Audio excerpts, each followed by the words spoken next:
Hello dear students, मैं जितेंद्र सिंह राजपुरोहित आज हाजिर हूँ आपके सामने एक और नई वीडियोस जो है लेक्चर्स की सीरीज को लेकर के। आज हम जो है एक नई सीरीज शुरू कर रहे हैं। ये सीरीज जो है एनसीईआरटी के सिलेबस के हिसाब से चैप्टर नंबर 11 है, विकिरण तथा द्रव्य की द्वैत प्रकृति, dual nature of radiation and matter. जो राजस्थान बोर्ड का 2020-21 का सिलेबस है उस हिसाब से ये चैप्टर नंबर 13 है, जिसका नाम है प्रकाश विद्युत प्रभाव एवं द्रव्य तरंगें। क्या है चैप्टर का फ्रेमवर्क, पहले इसको समझते हैं। हालांकि जो फ्रेमवर्क मैं फॉलो करूंगा मैं उसके बारे में बता रहा हूं। सबसे पहले हम इस लेक्चर्स में डी ब्रोगली की कॉन्सेप्ट को पढ़ेंगे। जो डी ब्रोगली की अवधारणा है उसके बारे में पढ़ेंगे कि डी ब्रोगली ने क्या कहा था। डी ब्रोगली ने मोटे मोटे शब्दों में ये कहा था, अभी अपन डिटेल में इसकी बात करेंगे कि वेव जो होती है, हर वेव, हर तरंग और कण, पार्टिकल जो होते हैं वो कण तरंग में और तरंग कण में आपस में इंटरचेंज हो सकते हैं। दोनों एक ही चीज के दो रूप हैं, एक ही सिक्के के दो पहलू हैं।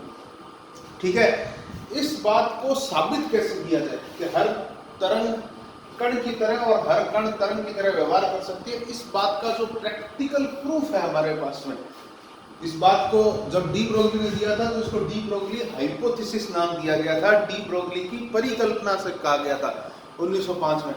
इसको प्रूफ होते होते जो है लगभग 1937 हो गई थी। इतने लंबे टाइम में जो ये प्रूफ हुआ था, इसको कौन से एक्सपेरिमेंट की सहायता से प्रूफ किया गया था उसके बारे में बात करते हैं।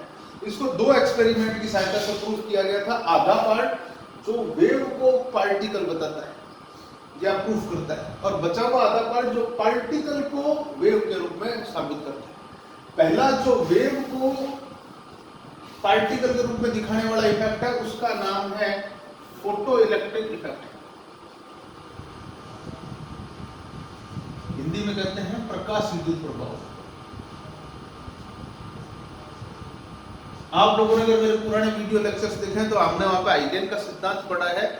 न्यूटन के कणिका सिद्धांत, कॉर्पस्कुलर थ्योरी के बाद में जब आइगेन्स का वेव थ्योरी आया था तो यंग के डबल स्लिट एक्सपेरिमेंट YDSC के बाद में उसको मान लिया गया था कि लाइट वेव है। मगर फोटो इलेक्ट्रिक इफेक्ट एक ऐसा प्रयोग आया जिसने ये मजबूर कर दिया कि इसको कण माना जाए। कण माना जाए तो तरंग के जो गुण है वो फिर वो कैसे दिखाए, तो डी ब्रोगली का नियम आ गया कि दोनों मान लिया जाए। तो ये प्रकाश विद्युत प्रभाव की सफलता है। मतलब आज जो अपन लाइट को फोटोन नाम के कण के रूप में मानते हैं वो कहीं न कहीं इसी प्रयोग का नतीजा है और डी ब्रोगली की हाइपोथेसिस का ही नतीजा है। नेक्स्ट, हर कण पार्टिकल होता है। हर कण जो पार्टिकल होता है वो वेव में भी कन्वर्ट हो सकता है।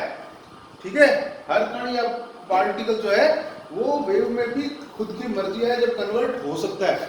इस बात में हमने जो इलेक्ट्रॉन है जो मतलब हर तरीके से एग्रीड है हम कि वो कण ही होता है, वो एग्रीड कण जो है उसको भी हमने वेव के रूप में साबित किया। और इस प्रयोग को करने वाले जो थे, जिस प्रयोग से अपन साबित करेंगे, ये था डेविसन-जर्मर का प्रयोग।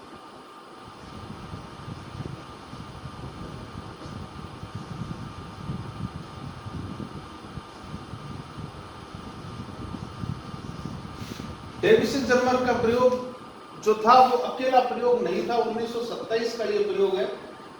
इसी के जस्ट कुछ ही महीनों बाद 1928 में जीपी थॉमसन का भी एक प्रयोग हुआ था जिसमें भी लाइट को वेव, इलेक्ट्रॉनों को वेव के रूप में जो है डिस्कवर किया गया था।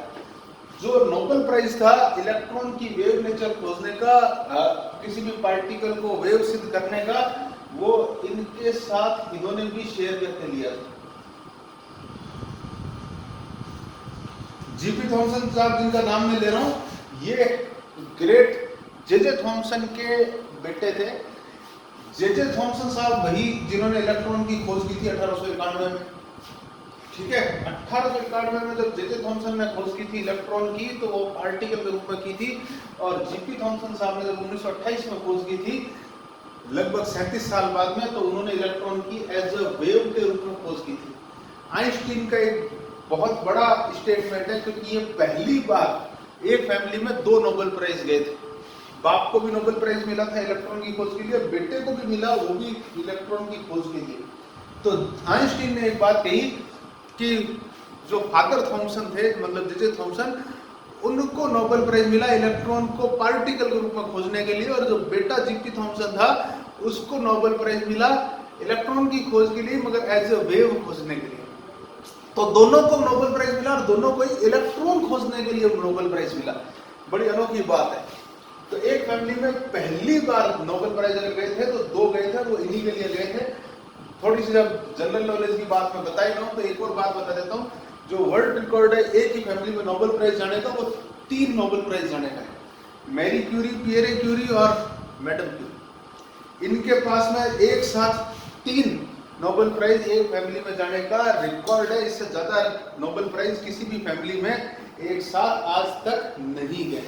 तो ये रहा हमारे पास में ये जो प्रयोग है, इनके बारे में हम पढ़ेंगे। तो सबसे पहले हमारे चैप्टर में जो आगे पढ़ने वाले हैं उनके बारे में अगर मैं बात करूं तो हम क्या क्या पढ़ने वाले हैं। सबसे पहले हम डी ब्रोगली को पढ़ने वाले हैं।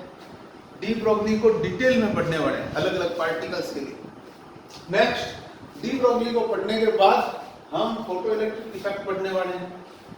फोटो इलेक्ट्रिक इफेक्ट में ऐसी क्या कमियां थी या क्या विशेषताएं थी कि वेव जो थ्योरी थी आइगेन की, वो उसको नहीं समझा पाई, फेल हो गई, उसकी बात करेंगे।